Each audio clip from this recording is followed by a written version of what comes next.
Hey everybody, it's Greg Funderburg. Thank you guys for joining me here on my Facebook page. You know what? We have a really cool guest tonight.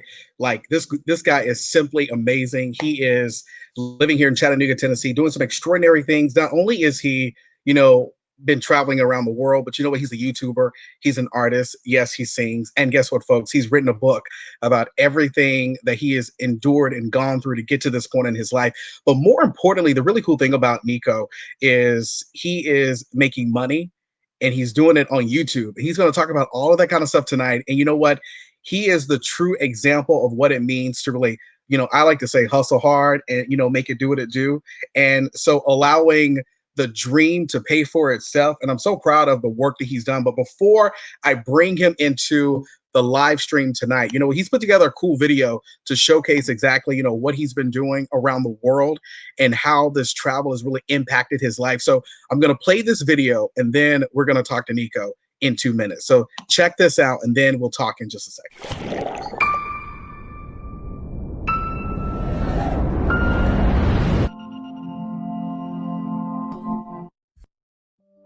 Alrighty, so what is up, my Back to Life family? My name is Nikolai. Most people call me Nico, and if you follow me on Instagram, you probably know me as Nico TJR. I have been traveling the world for 10 months now at this point where I'm dropping this trailer.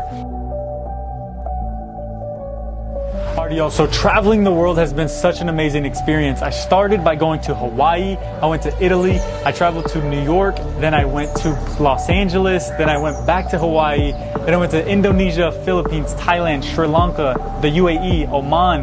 Now I'm in India. So what Back to Life means to me is all about just going into the world and finding who your true self is. Not what somebody told you, not something you have to believe in, but it's what you find for yourself. Like, I've not known who I was my entire life because everything I had done to that point, someone had told me what to do, when to do it, and how to do it. So at this point, I'm traveling the world, no plans, I don't know where I'm going, I don't know what I'm doing, I'm meeting new friends, and now I'm here in India, right? It's been 10 months of just hard work, shooting videos, dropping videos, editing videos, and I can't but help just tell you how amazing this experience has been just because I found something that I was passionate about.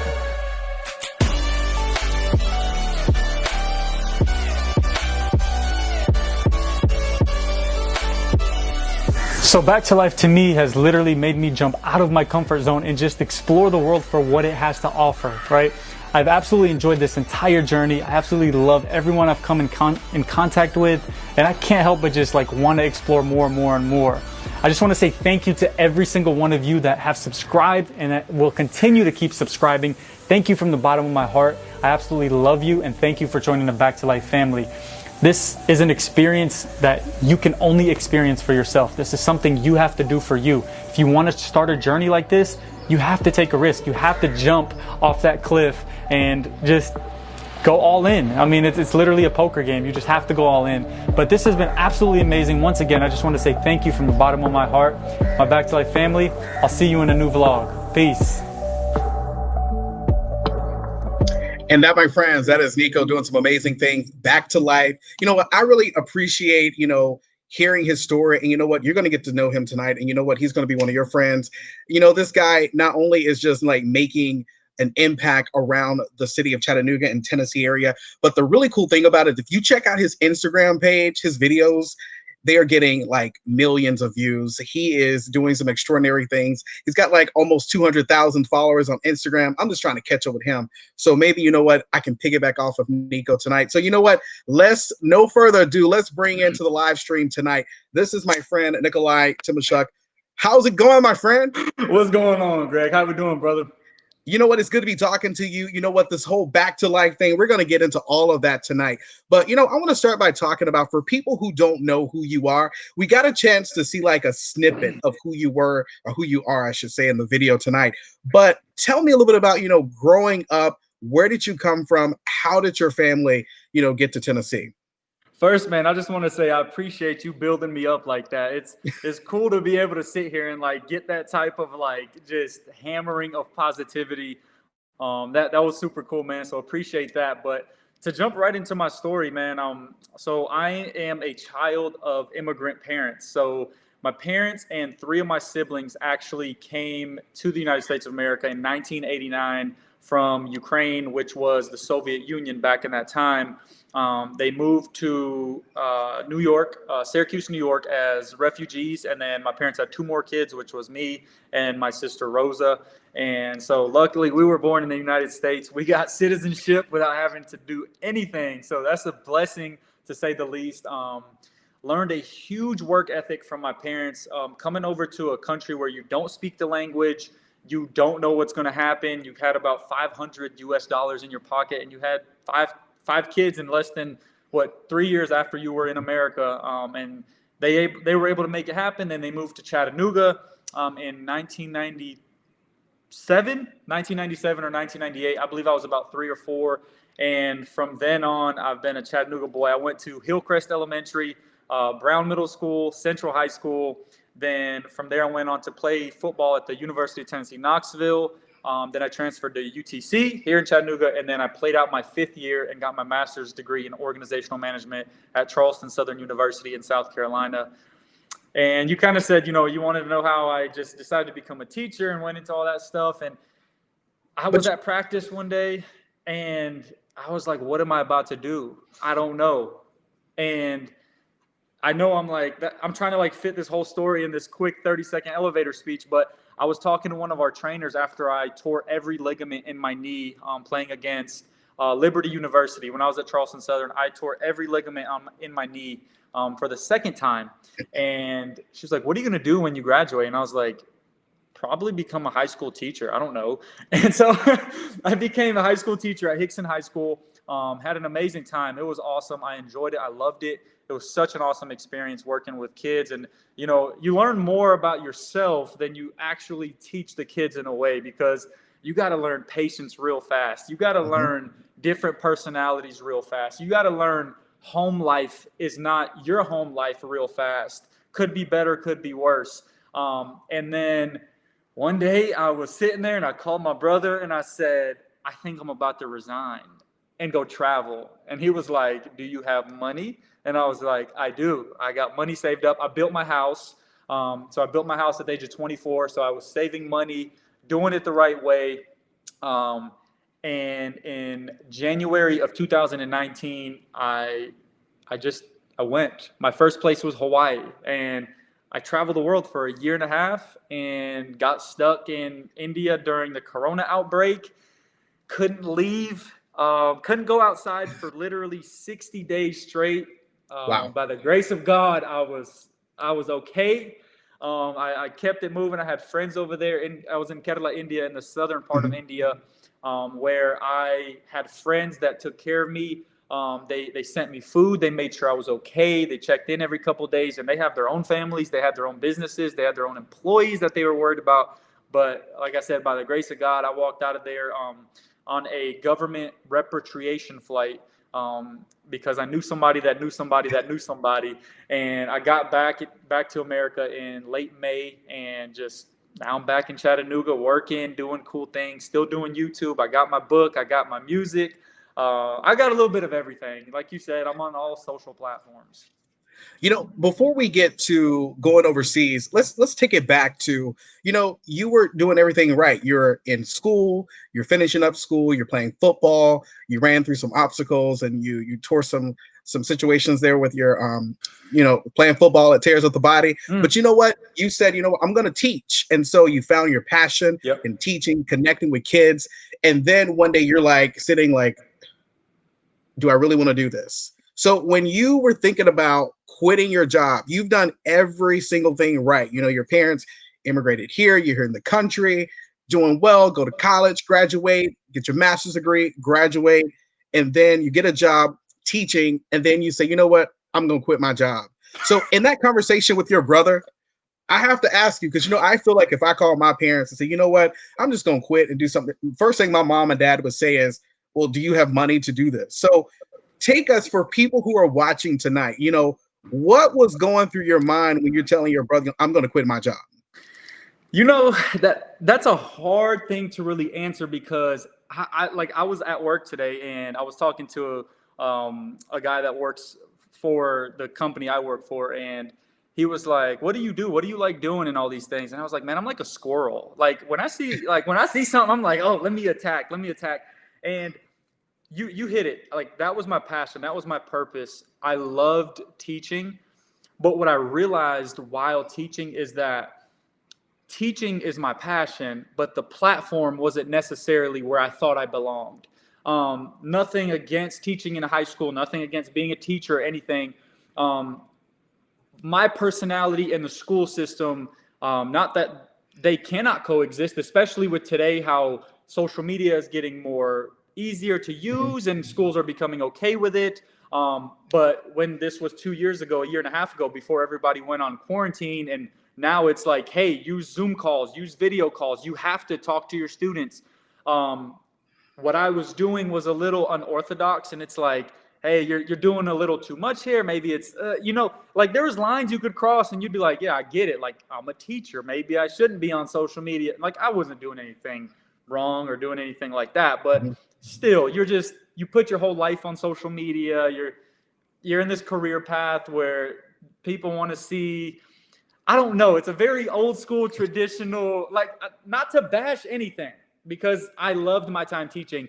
It just wasn't the right platform. And when I called my brother, I felt like it was like a weight lifted off my shoulder because yes, I didn't start getting paid for YouTube for about a year and 2 or 3 months in. Mhm. So I was using my savings. I was using money I made from teaching, from personal training. I mean, I've done it all, literally.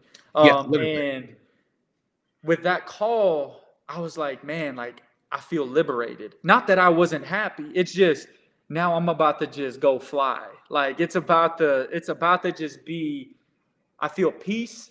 I'm going to wake up when I want. I'm going to go inspire when I want. I'm going to speak when I want. I'm going to do whatever I want to do, but I know what my values are. I know what my morals are, and I'm going to stick to those. And I'm going to make sure that I inspire people along the way because going to where I've gone and after having that conversation and reflecting on it and then getting asked questions by you, Mhm. yourself, and many other people, sometimes we get in this routine of life where we even forget that we made a choice like that.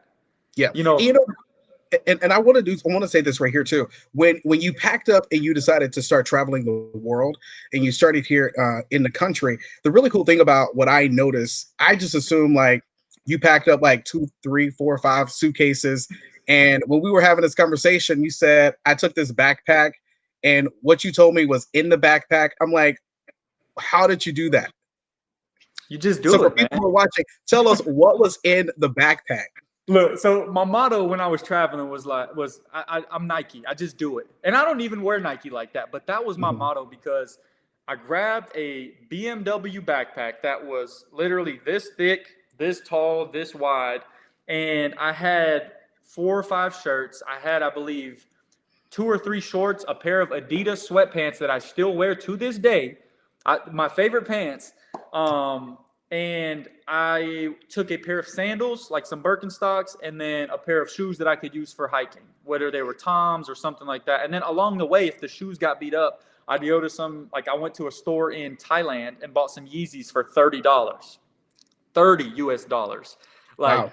you see How what I'm much saying? is that So in America?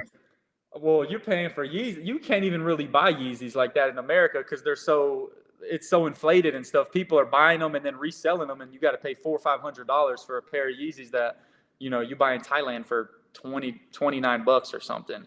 But that's because where this stuff is being produced. All those Southeast Asian countries are producing the products and the goods that we import into America.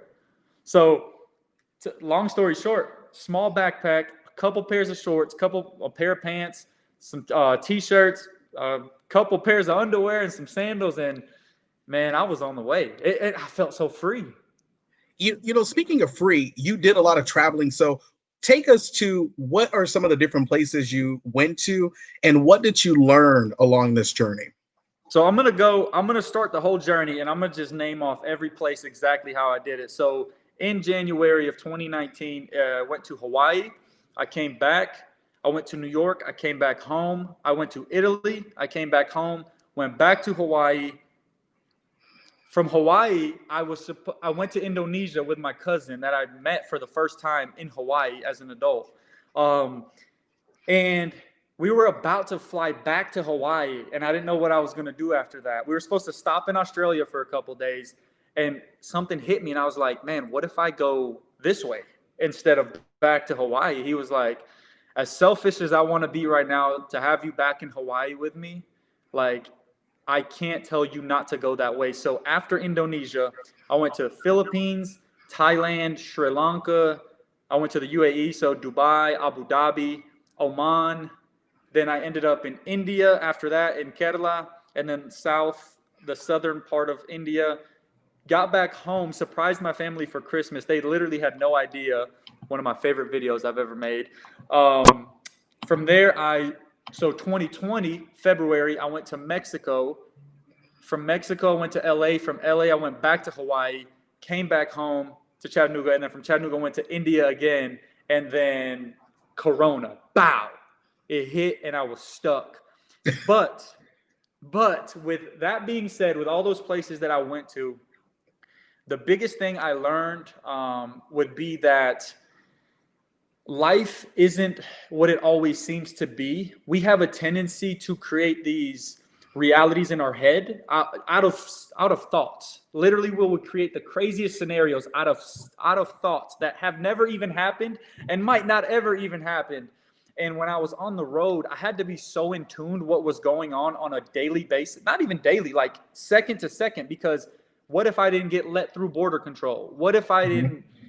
What if I couldn't find a place to stay? What if I was on a train in Sri Lanka and there was no toilet and there was a hole in the floor and I needed to go to the restroom, which I did, and I had to use a hole on a moving train?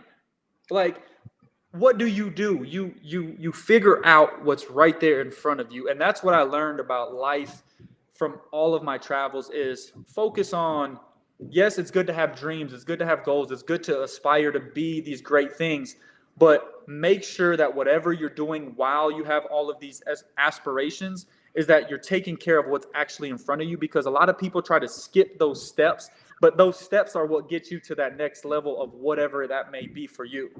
So that's the most important thing.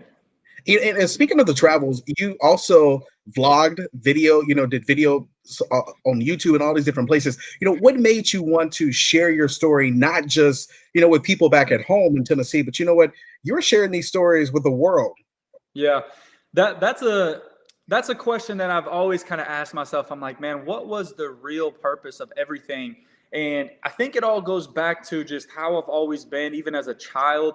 I've been in these roles I played football, so I've always been in leadership roles, and I've always tried to inspire and empower people and educate people on whatever that may be. And from that point, when I took off, I was like, man, there's some people in this world that literally will never leave their town. So I'm born on whatever street or whatever hospital in Chattanooga.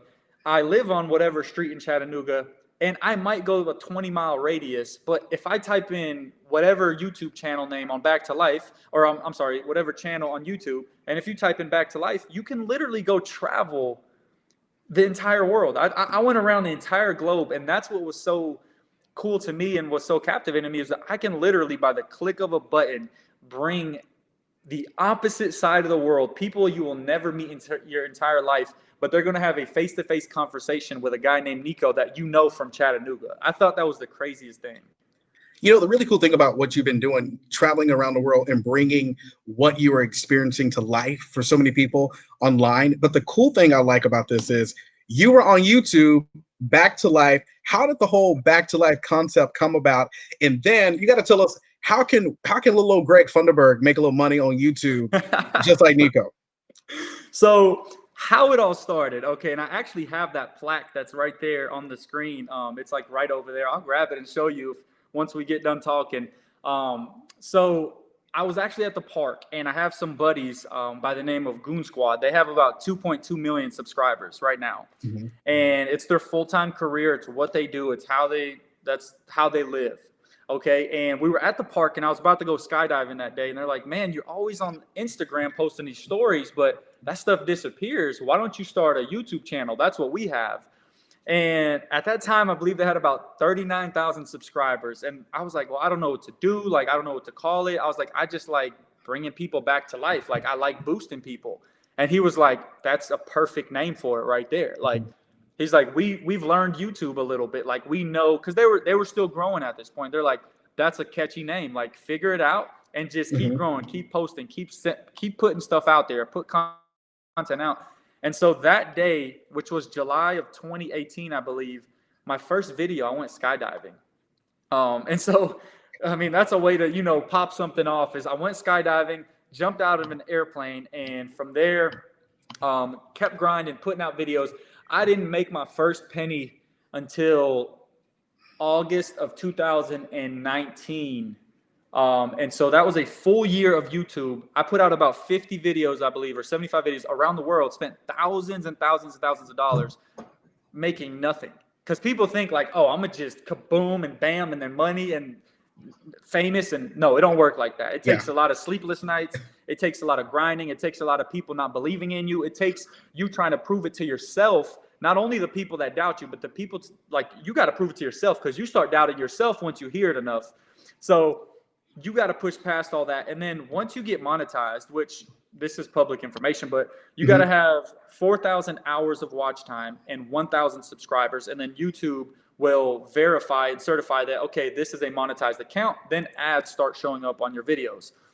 Once you do that, for every million views, you can probably make about $2,000 to $5,000, $1,500 to about $5,000, depending where your viewers are, who's watching, things like that. So, you know, when I hit India is when I truly blew up. I went from like, wow, I was getting like 50 subscribers a day, maybe, and then I was an overnight success after a year. And from 3,000 subscribers, I went to 20,000, then 30,000, and 40,000, and 50,000. And then I get that silver YouTube plaque right there that's on the screen. I don't know if it's on this side or this side. I'm confused, but, and, you know, and it keeps growing and it keeps growing. And that's a great income. You know, that's a great income stream, a great, you know, supplemental income. If you do have let's say, you know, you're working at the news station and you have a YouTube channel, that's a couple thousand extra a month. That's a trip to Florida, a trip to Hawaii, a trip out the country, or the new car that you've always wanted, or bills being paid off, or building a house, whatever the case may be. That's the whole process of how I got into it. The Goons, please go check out Goon Squad on YouTube if you get a chance. These guys are phenomenal, man. 2.2 or 2.3 million subscribers at this point. They were truly like what caused me to start a YouTube channel. I had no intention of starting a YouTube channel until one of the guys was like, bro, you got to stop posting on Instagram and start posting on YouTube. Like, Instagram disappears. That's 24 hours and it's gone. He was like, start posting on YouTube and you never know what can take off. And it took off, and I was blessed, to say the least. And it's been a godsend. It's been a blessing, and it's paid for all of my travels. That's the coolest part about it all. You know, looking back at some of your pictures, you have like a ton of pictures that you have on social media. And when I was looking at some of the pictures, before I bring up the one picture that you specifically sent me, and you said you can pick whatever you want to pick. When you look back at this picture right here, what's going on here? Man, I was just long hair, don't care, Nico. I was growing my hair out, my beard was coming out. I was on the road, and then I went to, it's called the Uluwatu Monkey Temple in Bali, in Indonesia. And there was they're kind of like tour guides inside of the monkey temple. I'm talking like monkeys everywhere. Wow. And like a monkey will come up to you and fight you, like, for real. No joke. And so this monkey was right there, and I was like, sir, can I touch the monkey? He was like, okay, sit. So I sat down, and he started making these noises. Like, literally, he was like, woo, woo, woo. So the monkey started coming at me, and I got nervous, and he was like, no, you sit. And so I got nervous again. Next thing I know, I got this grandpa monkey with his, can I say nuts? I already said it. I got this grandpa monkey with his nuts on my head, just twisting around. So the guy threw me a little banana, like a tiny plantain. So I gave him the little banana, and he just ate it, threw it away, and then just rubbed his nuts on my head again and just jumped off. I'm sorry, Greg. I'm so sorry, but that's No, you exactly good, how you it good. happened. No, just be yourself. But you know what? And then I was looking at more pictures that you have online. Tell us about this photo here. What do we got? Okay, this was in Thailand. So I was by myself in Thailand. I literally took an Uber into like Oh, they the have middle Uber of in the. Thailand? Yeah, there's Uber everywhere, man. Uber Okay. is all over the place. And I just took a random, like, took an Uber, got dropped off in the middle of the center. Then they got what they call these little, like, three-wheeler hut, uh, three-wheeler things. They call them tuk-tuks. And so a Okay. guy will pop up and he'd be like, "Hey, you want a tour?" And I'm like, "Give me a good price." So, you negotiate with them. You're a foreigner, you're a tourist, so they try to get the most out of you. And then this guy just drove me around for about 2 hours. I went from temple to temple to temple. There's temples everywhere made out of gold. And I mean, it's so cool culture, tradition. Like, it's actually mind blowing to see what the world has. And not to say like America has no like culture or tradition, but the way architecture is on the other side of the world, oh my gosh, like the buildings are made out of like they're not necessarily skyscrapers and glass, and Mhm. they're old school, hand carved, sculpted gold. I mean, you name it. Like it's unreal, like to see that type of architecture in Southeast Asia and through those areas. You know what? Finally, this picture right here. This is the one picture you sent me. Why was this picture so important to you? Now, honestly, Greg, I can't hear anything you're saying. I think you're muted, but I do see the picture. Oh, can you hear me now? I can't hear you, but I'm going to explain the picture. Is that good? Yep. Okay, Yeah, go ahead. I can understand body language. That's what I had to do. So can you hear me though?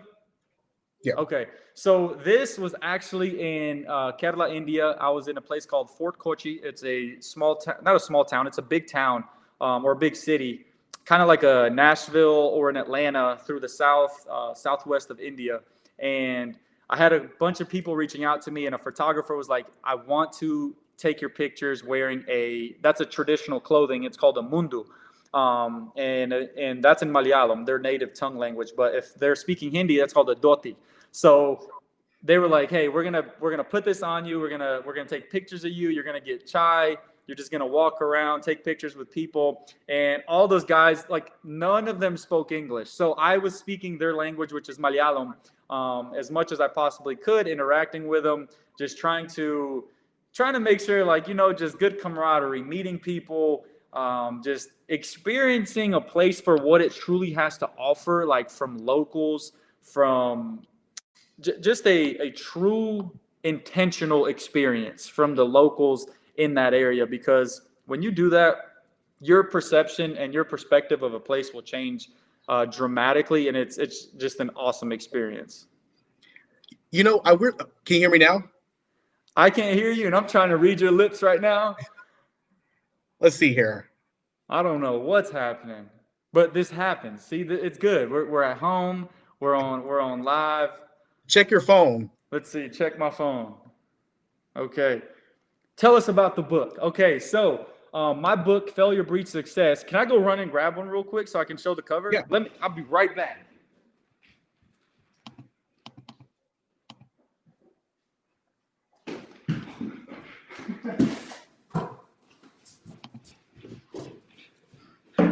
Okay, so I got the book and I got the YouTube plaque, so I'll show both of them. But my book, Failure Breeds Success, this is truly special to me. I go so in depth on this book in a way that I've never truly went with anybody personally.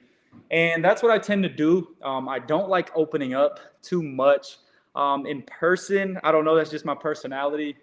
But in this book, journaling makes you feel free. So you write down everything. And during this journey, I started writing this book from my parents moving over here to the United States of America.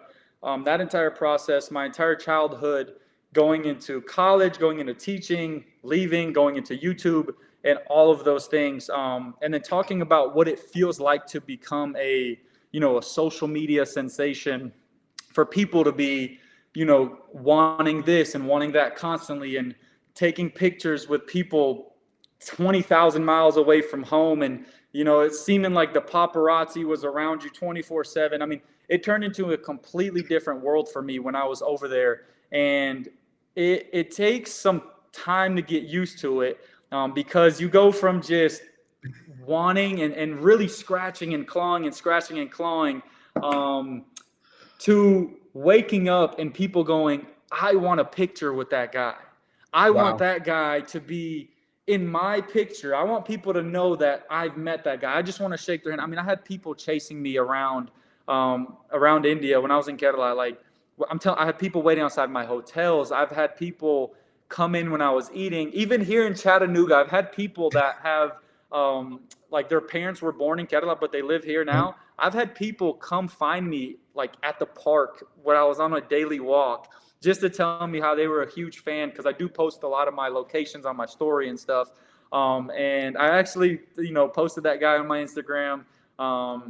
Sometimes, it can get a little weird at times, but for the most part, it's a super cool experience, and it really puts things into perspective. But you have to be able to realize that it is a virtual world, and Mhm. people do love you and people do care about you, but you have to find that balance between, being around people that you've known for a while and you actually feel for and love for and care for, Mhm. and then, this virtual reality of, like, everybody loving you, and then someone saying something extremely hateful, and then you having to, like, not just go back and forth with people that are just trying to fight you for no reason when you're just trying to live out your dreams and your passions. So That's true. that's what this book explains.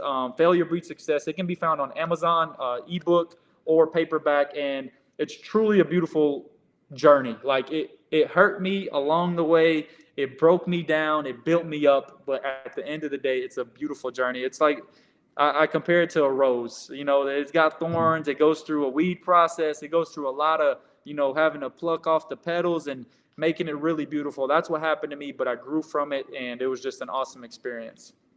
Can you hear me now? I cannot hear you, but I'm pretty good at reading your lips, but it's definitely difficult. I don't know why that just happened. I didn't mute Oh, you. I don't think. let's see. Tell us about the cover. Okay, we Yeah. can do this. Hey, Okay. look Okay. at us making it work. All right, so this cover right here, yeah, as you can see on the actual screen. So this is when I was just traveling the world, where I'm wearing my T-shirt, I have jeans on, and the other side is me wearing a suit and talking to that person. I wanted to really focus on these two different personas, these two different people, because it's okay to evolve in life. It's okay to change. It's okay to think that this is what you should be doing now and this is what you should be doing at this point. And people get so afraid of truly, like, being like, okay, well, I've done this for a year, now I'm going to quit it and go do something else. See, I don't think about that as quitting. I think about that as accomplishing. Like, you might set out to be the best whatever, author, and you write 5 books, you become an author, and then you're like, well, I don't want to do that anymore.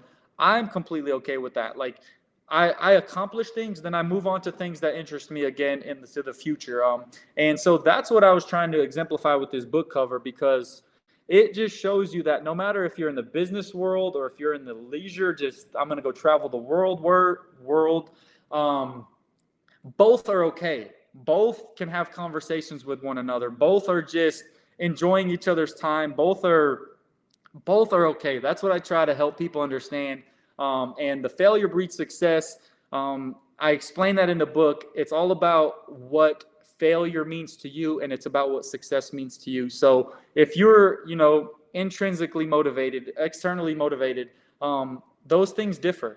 For certain people, one thing might encourage them, another thing might encourage the other person, and it's okay to not be encouraged by something that somebody else is not encouraged by. If buying a new car encourages you, I clap that up. Why? Because you're going to feel good driving that car.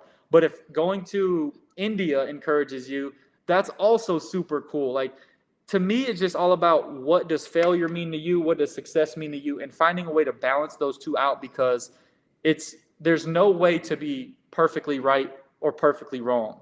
It's just life, and it happens. And you got to understand that, failure does breed success, but that's all on your own terms. You know what?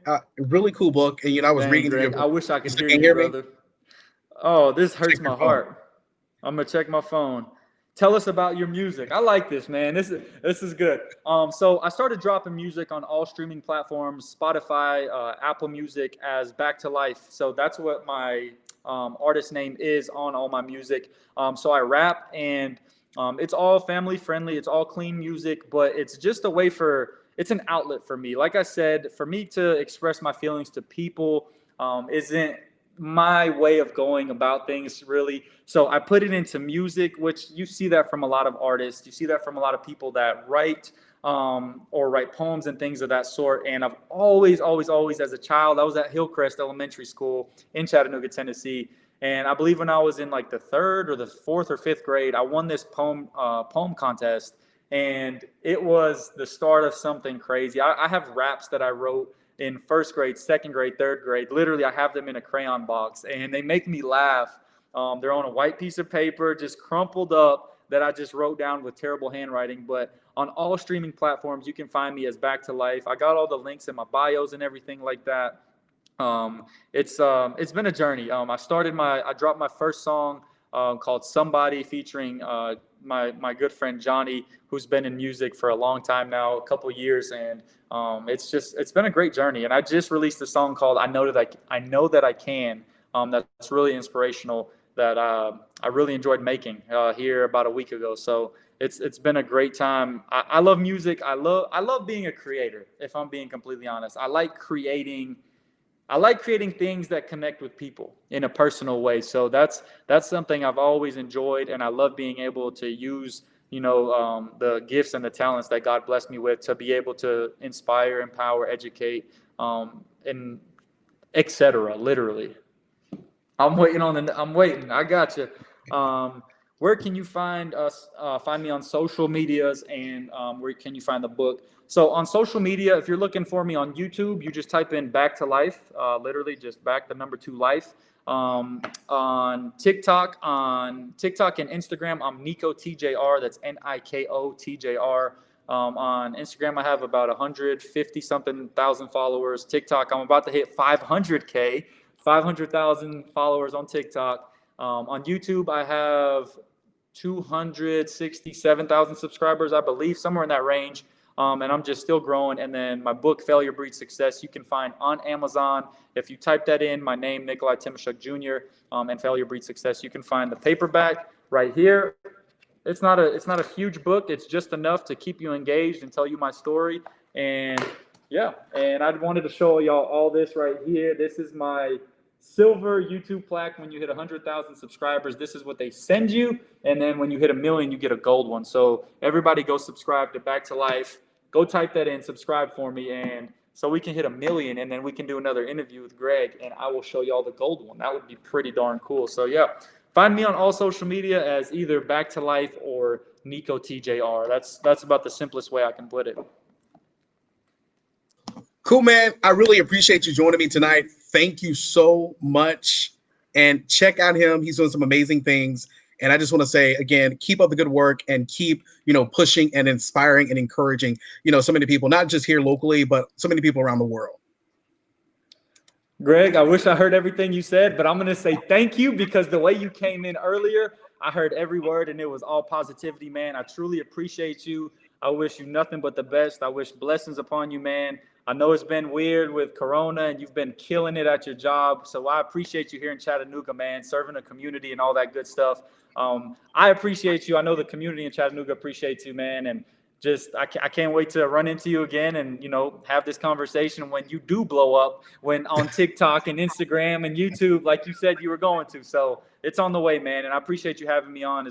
It's always an honor to be on with you, man. I appreciate that. Appreciate it. Again, Nico, our guest tonight. Again, thanks so much, Nico, for joining us. And check him out on social media. Check out his brand new book, Failure Breeds Success. He's telling his story about how he grew up, coming to America, his family coming to America, and then growing up in Tennessee, and then traveling around the world, quitting his job in education, and just becoming a YouTube success. So proud of him. Again, we'll have the next Live with Greg tomorrow night right here on my Facebook page at 7 p.m. Good night, everyone.